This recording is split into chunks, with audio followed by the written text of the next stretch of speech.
Hello guys, welcome to my channel Bayons TV. So yan, bago tayo magsimula, na-subscribe ka na po ba?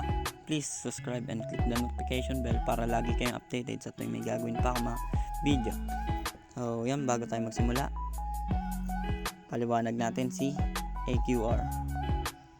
Ito po ay mining ng mga crypto coins. Kung mahilig ka sa mga ganitong usapin, please, sinasabi ko lagi, subscribe para makatulong na rin po sa pag-angat ng ating community. So pag may account ka na, yung para makagawa kayo ng account dito, guys, lalagay ko na lang sa comment section or sa ang aking link. So, listing address. Ito yung gamit ko sa pag-withdraw TRC. So, kailangan natin magpa-verified. Bago ako magsimula, magpa-verify ka muna. Kasi hindi ka rin makapag-cash out.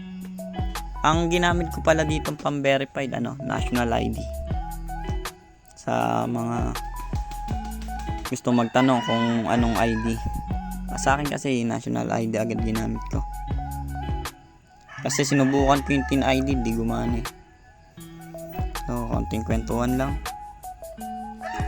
So, kanina, ang pera ko, talaga, 12 AM ako nagsimula dito. Ngayon, oras natin ngayon, 14 AM.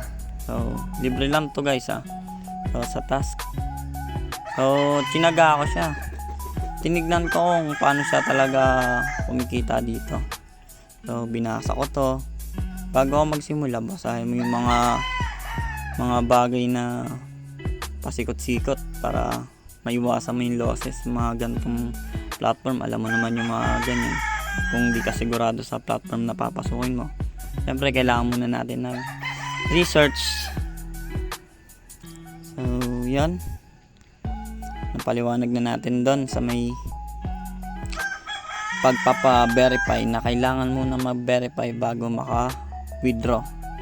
So, tapos na rin tayo sa task. Dito na tayo sa asset. Sa asset natin, guys, meron tayong $8. So, yun, ngayong araw ko lang to kinita. Subukan natin mag-withdraw. Sa ngayon, bawal pa ako mag-withdraw. Pero pwede na ako mag-withdraw. So, kahit gaano yata kalaki, $1 lang ang kaltas. O baka siguro pag mas lumaki yung cash out mo, mas lalaki yung handling fee o yung parang sabi nating gas fee. So, yan. Yung ating email na ginamit doon sa pag-register. I-sendan nyo ng code bago kayo mapag-cash out. So, that's okay. Kung gusto niyo na mag-cash out. Ako kasi bawal pa. Kasi sabi, to prevent illegal money laundering activities, first time depositor needs to complete 3 days of quantification before can withdraw. Yan, ayun ang sabi. So, sa recharge, kung sa mga willing mag-recharge, optional lang naman to. Sa recharge, punta tayo. Paano ba mag-recharge? So, eto, copy natin to. Copy natin. Tapos, punta tayo sa Binance. Ay, ang ganda ng ating profile So, yun. Ay, wallet. Nakita tala yung laman. So, yun. Transfer. Ay, mali. Withdraw pala, withdraw. Withdraw kung sakaling may laman yan. Withdraw, pindutin natin. Sorry guys, medyo mabagal ang internet natin.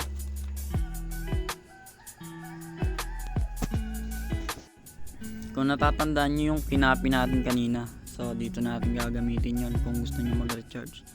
So, punta tayo sa withdraw. Punta natin yung USDT. So, ang sabi doon, Tron. So, ito send via crypto network. Napakadali lang naman ng ganito. So, paste natin dito yung kinapi natin nung kanina. So, ang sabi doon, 39. Bale, kung meron kang $8 na doon, edi pwede ka na lang magpasok kahit mga 35, okay na yan. Ganyan. Pero guys, option na lang po ito. Kayo po kung gusto nyo o ayaw nyo. So, sa pag-set naman ng withdrawal, sa deposit naman. So, ganun lang. USDT. Tapos TRC. Tapos copy natin. Oops. Tapos balik tayo dito. Tapos, sa withdraw. Dito natin nilalagay yung kinapi natin. So, ayan guys. So, tingin ko naman malinaw din naman yung aking mga sinabi. Kung may tanong po kayo, malaya po kayo mag-comment sa ating comment section. Maraming salamat po. So, yun. Hanggang dito na lang guys. Kita kids next video. Maraming salamat po.